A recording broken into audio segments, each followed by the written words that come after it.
Whew, it is New Year's Eve morning, the morning of New Year's Eve, and it is cold.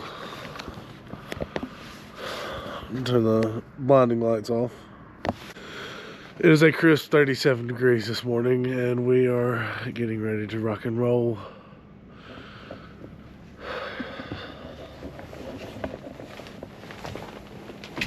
Oh.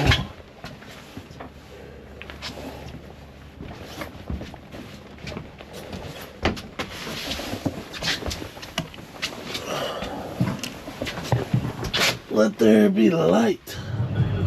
All right. We got the lights on. We are alive and well. We'll do a quick boat walk through this morning before everybody gets here.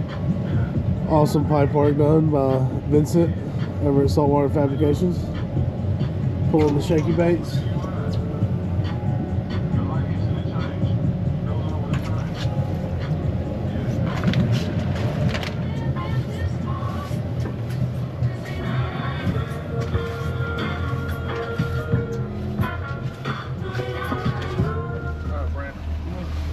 Down there on the behind his house. Like the path you ran.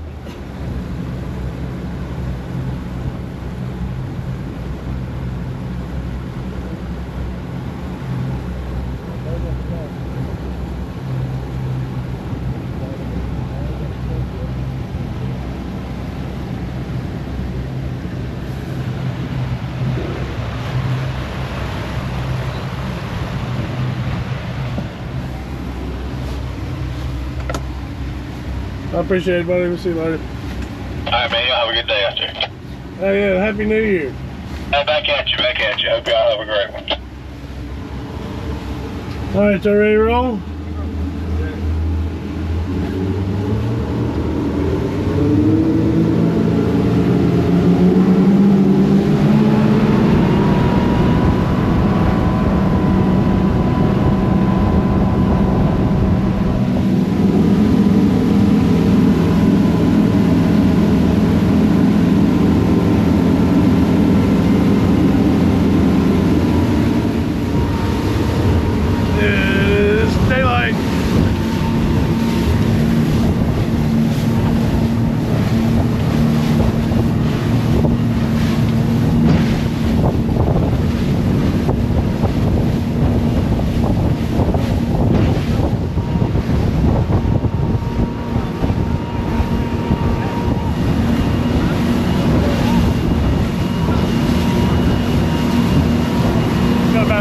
Fishing grounds.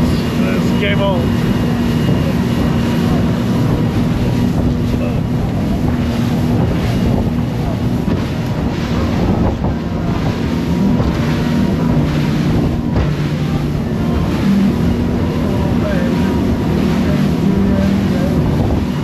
That was the longest sunrise ever.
Tuna's busting the water.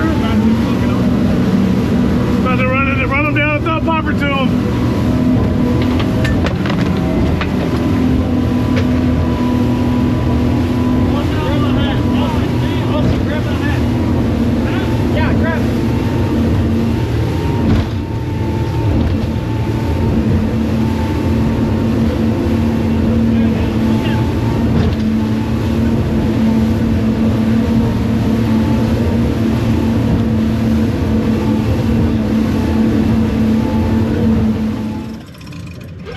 screen lit up.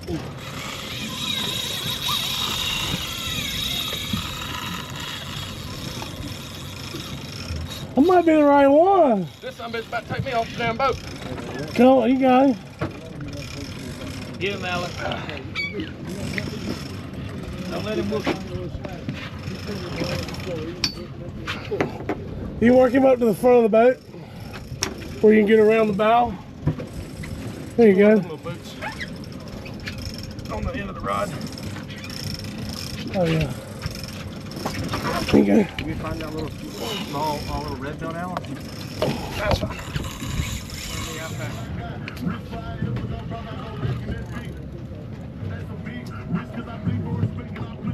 Work on him, work on him. Oh, come on. Got Teddy over there quadded up on poppers. We got working on one ourselves. Lump season is in effect. I'm gaining on him. Yep. Reel down to him. I've got the gaff. We got one up front. Need the big bamboo gaff too.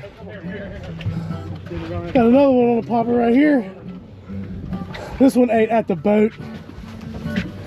Just keep him coming, keep him coming. Just reel. If he's coming, just keep reeling. Come on. There you go, just keep reeling. Keep reeling.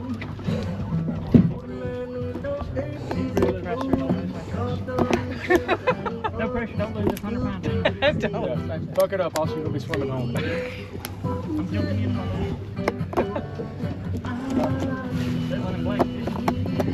I'm definitely gaining on this one. That back there sounded. I mean, he went. Jay's gonna be fighting that fish for a while. Yeah, Oh, he's just chilling? You gotta make some. yeah, headway. You gotta pump him. Crank down and reel. There you go. That's progress. All right. Let's move this fish. Work him over this way.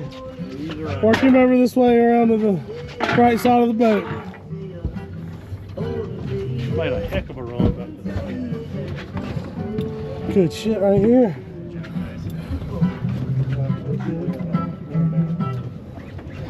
They are thick. Look at them loaded up. Go in there, get All right, stay tuned. We'll be back with a gaff shot, hopefully. It's a big fish. Fuck yeah, it is. Take it right. Coming together. Hey, you gotta go back around. Come on. No, what you doing?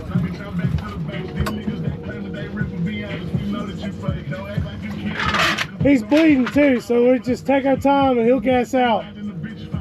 I saw his blood gushing out of his gills. Fish, I thought it was so big. There's a big fish here. Oh my God. Don't worry, he's pinwheeling. Don't let him walk you back over there. Turn him.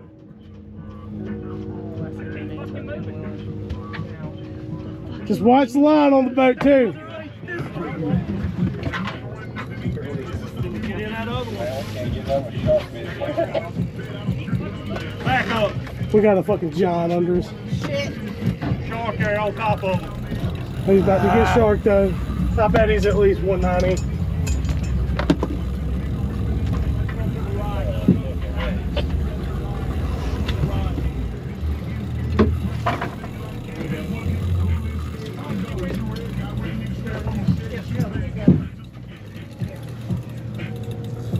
We're together. I think they're together, Zach. All right, we got them crossed up. Chase, see if you can walk yours back towards in the back. Here, you gas. That was fucking badass. I didn't see him hit it. All right. And I wish I'd have seen his mouth open. Lost all the fish that got crossed up right at the boat. It was about 190 pounder, if I'd say. Jumbo, but we're got one fish on now and we can run it down. This, and then... Yeah, come back and get it. I got half the spool of it. Over half. Big fish. I watched it. We're running about 3.5 miles an hour on this fish. And, oh, shit. Damn. That's it.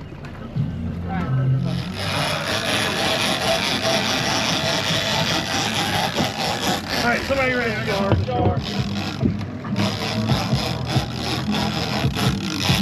Oh, he's hooked to the pec then. Foul hook.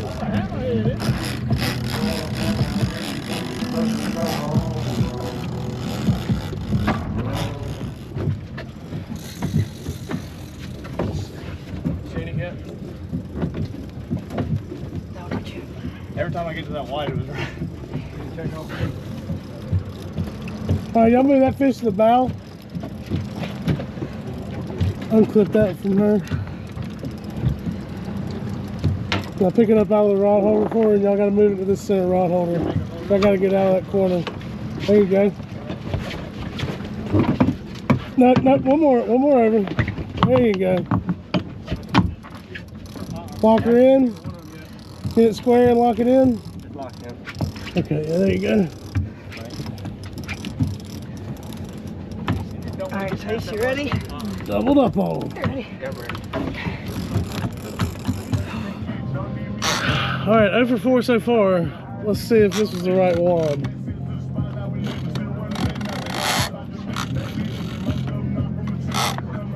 We are whooped from the spinning rod, so we're in the gully now. It's the only way. We got a good pinwheel going on here. Doing good, buddy. Doing good.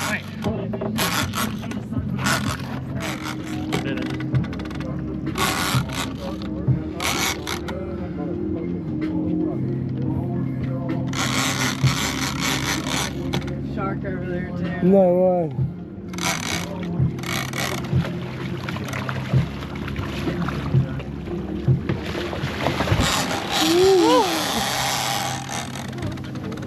We'll get him up here, get that line cut.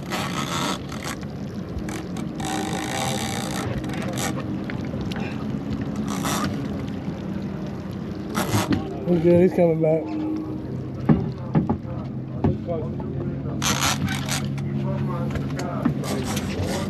Look at that all. Boy, no.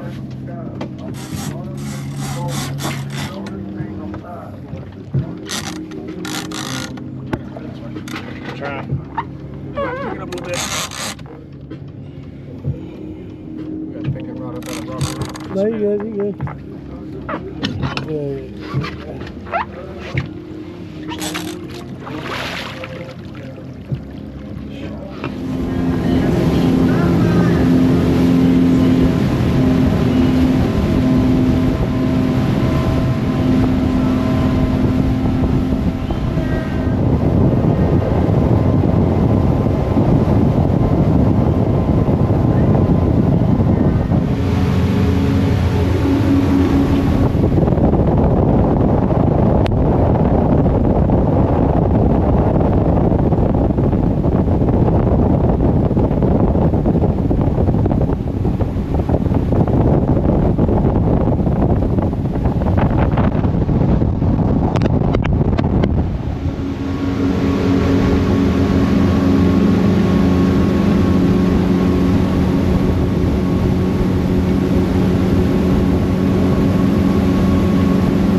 Let's do a little recap on the trips that make you sick with it and keep you coming back and keep you up at night, to be honest with you. But that was exactly what you dream of every time you leave the dock. It's awesome when it works out that way, and landing them is just really the cherry on top. We got all the action that you could have asked for. I myself was as sore as I've ever been in a long time, cranking on sharks and tuna and whole 9 yards, just climbing over beanbags, jumping all over the boat, going nuts. Big fish, big tunas, including big sharks. Will take you for a run for your money around that boat. What keeps you up at night is you just have to, you're replaying what happened over and over and over again on how you end up losing three fish. I mean, I've been there before. I mean, hooking multiple fish is fun, but it reduces the odds of success dramatically, especially with these big fish. Because they like to get tangled up, and you got the sharks in the picture, and you're on light tackle spin gear. It's really, really, really, really tough to get one in the boat. So last year, this time last year, we hooked 4 at one time, and we're lucky enough to land 1. And it's crazy how the scenarios just kind of, it's the same even though it's different. You end up losing the first one to either a shark or 2 get tangled up, and then you kind of get really narrowed down to 1 fish where you can finally chase it, because that's one of the main things about having multiple fish on at once, going different directions. If you've got one screaming out one way, you can't chase it. You're stuck sitting there at the mercy of your line capacity and your anglers. So, but we got 1 fish to the surface, and from the wheel I could see it. I mean, its sickles probably came back to its tail. I had it guessed at about 180 pounds. Great hook set, but it had gotten tail wrapped, and came up, tail at the boat, right about 20 yards off the bow, head pointed out to sea. And normally when they come up tail wrapped, they're dead, and it's or almost dead. It's pretty much game over from there. But this one had gotten tail wrapped, I guess, fairly recently, and was still green. And when he broke the surface, he went nuts and sounded back down, which I saw a good plume of blood come out of his gill plates, and I knew if we could just hang on a little bit longer, we had a good chance of landing that fish. But in the process of that fish going down, it managed to get wrapped with the other fish that we had hooked on the complete opposite side of the boat. Because I guess he had his fish getting up kind of close, and they start pinwheeling.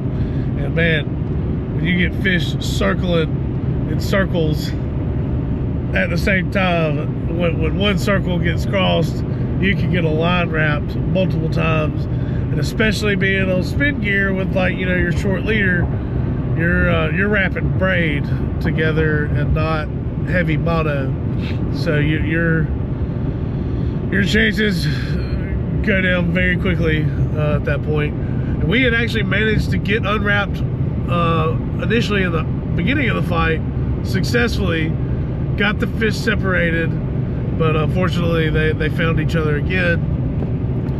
And this is whenever you start replaying the scenarios back in your head, and it's the result of doing this many other times, of what you should be doing in those situations as a captain.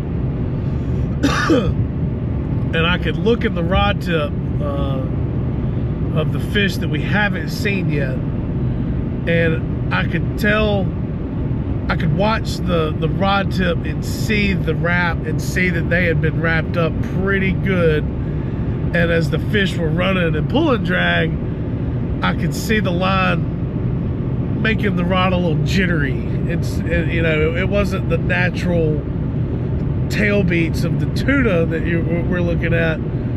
I could tell they were wrapped up pretty bad, and so, like, in that heat of the moment, I grabbed the rod I was next to, the fish that we haven't seen yet, and it was on the heavier rod, it was on the heavier reel.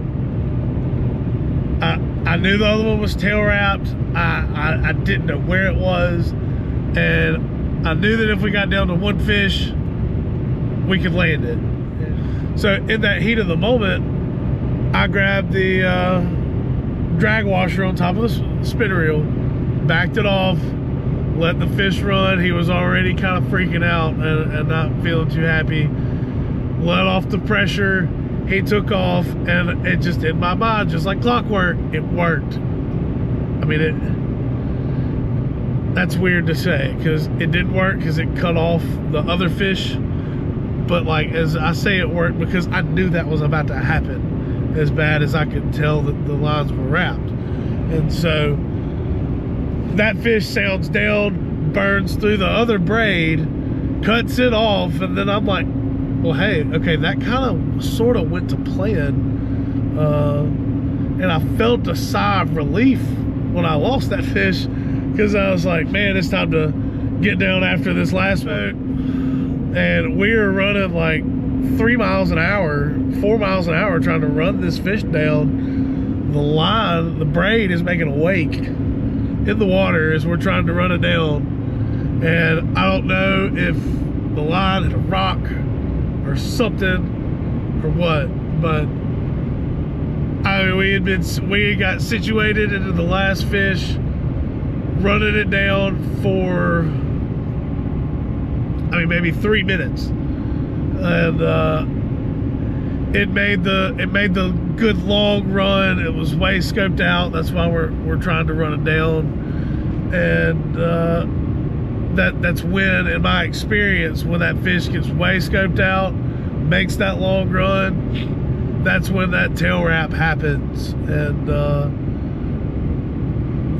the fish we never saw, I think,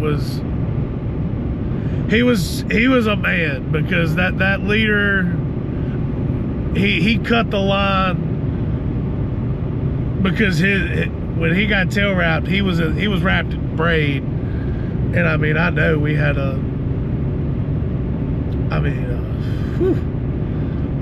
leader every bit of 5.5, 6 feet on there. So I mean, that just by that, I mean, that easily could have been that fish might have been pushing 70 inches. But yeah, that's just how it goes. And also, real important stuff. Here are some clips and pictures of the house I have available to rent for you when you come down and fish with me.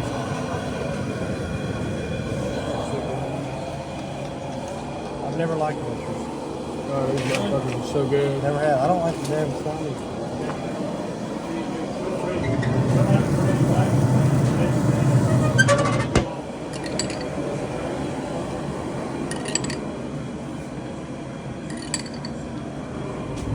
We had a great time there this weekend. We bowled some shrimp, smoked some swordfish on the Traeger, did some oysters, all kinds of fun stuff. I'm really looking forward to getting all of y'all down there and getting y'all on some fish at the same time. It's an awesome place to spend the weekend, and what it looks like. And next weekend I'll have an interior tour of the whole spiel. So I'll have a video up next weekend, January 7th-ish, with a full tour of the house we have available. I'll have it up on the website where you can book it, have the calendar when it's available, and we can go from there. So thanks again, everybody, and we'll see you next weekend.